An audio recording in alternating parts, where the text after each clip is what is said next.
Saroj, PDA college engineering ವಿದ್ಯಾರ್ಥಿನಿ. ಇವತ್ತು ನಾನು ರೈತರ ಜೊತೆ ಮಾತನಾಡಲು ಬಂದಿದ್ದೇನೆ ಹಾಗೂ ಅವರ ವ್ಯವಸಾಯದ ಬಗ್ಗೆ ಮಾಹಿತಿ ಪಡೆಯಲು ಬಂದಿದ್ದೇನೆ. ನಮಸ್ಕಾರ ಸರ್. ನಮಸ್ಕಾರ ಸರ್, ನಿಮ್ಮ ಹೆಸರು?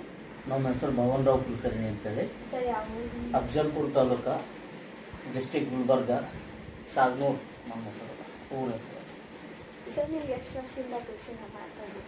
ನಾವು ಸುಮಾರು 10-15 ವರ್ಷ ಆಯ್ತು ಮೇಡಮ್ ಮಾಡ್ತಾ ಇದ್ದೀವಿ.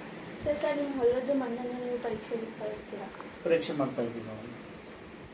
ನೀವು ನಿಮ್ಮ ಮಣ್ಣನ್ನು ಎಲ್ಲಿ ಪರೀಕ್ಷೆ ಮಾಡಿಸ್ತೀರಿ? ನಮ್ಗೆ ಇದೇ ನಮ್ಮ ಹತ್ತಿರ ಇರೋ ಅಗ್ರಿಕಲ್ಚರ್ ಆಫೀಸಲ್ಲಿ ಮಾಡಿಸ್ತಾ ಇದ್ದೀವಿ ಮೇಡಮ್. ಮಣ್ಣಿನ ಪರೀಕ್ಷೆ ವರದಿ ಬರಲು ಎಷ್ಟು ಸಮಯ ಬೇಕಾಗುತ್ತೆ ಸರ್? ಮೇಡಮ್ ಸುಮಾರು 1.5-2 ತಿಂಗಳು ಆಗ್ಬೋದು ಮೇಡಮ್. ಮಣ್ಣಿನ ವರದಿ ಅರ್ಥ ಮಾಡಿಕೊಳ್ಳಲು ಏನಾದರೂ ಕಷ್ಟ ಆಗ್ತದೆ? ಸ್ವಲ್ಪ ಕಷ್ಟ ಆಗುತ್ತೆ ಮೇಡಮ್.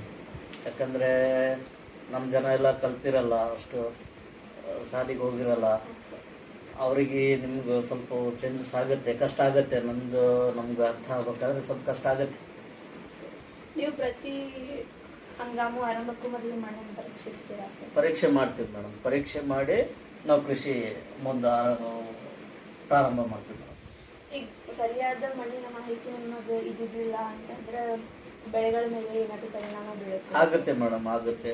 ಈಗ ಒಂದು ನಾವು ಹಾಸ್ಪಿಟಲ್ಗೆ ಹೋದರೆ ಒಬ್ಬ ವೈದ್ಯರು ಟ್ಯಾಬ್ಲೆಟ್ ಕೊಟ್ಟಿದ್ದು ಅದು ಮಿಸ್ ಆಗಿ ಬೇರೆ ಟ್ಯಾಬ್ಲೆಟ್ ಕೊಟ್ಟರೆ ಹೇಗೆ ಮಗುವಿಗೆ ರಿಯಾಕ್ಷನ್ ಆಗುತ್ತೆ, ಸೈಡ್ ಎಫೆಕ್ಟ್ ಆಗುತ್ತೆ, ಅದೇ ಥರ ಬೆಳೆಗೂ ಸೈಡ್ ಎಫೆಕ್ಟ್ ಆಗುತ್ತೆ.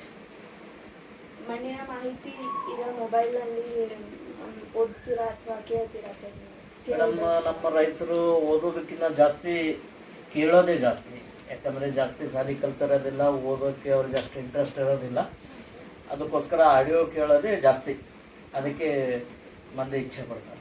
ಸರ್, ಈಗ ಏನಾದರೂ ಮುಂದೆ ಕೃಷಿಯಲ್ಲಿ ಅಥವಾ ವ್ಯವಸಾಯದಲ್ಲಿ ತಂತ್ರಜ್ಞಾನಗಳು ಬಂದರೆ ಅದು ರೈತರಿಗೆ ಉಪಯೋಗ ಆಗುತ್ತೆ?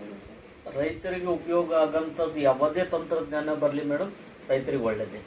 ಯಾಕಂದರೆ ಈಗ ಎಲ್ಲ ಲೇಬರ್ ಶಾರ್ಟೇಜ್ ಇದೆ, ಜನ ಕೃಷಿ ಮಾಡ್ತಾ ಇಲ್ಲ. ಆದಷ್ಟು ಇವು ಯಂತ್ರಗಳು ಎಷ್ಟು ಬಂದರೂ ರೈತರಿಗೆ ಅನುಕೂಲ ಇದೆ ಮೇಡಮ್.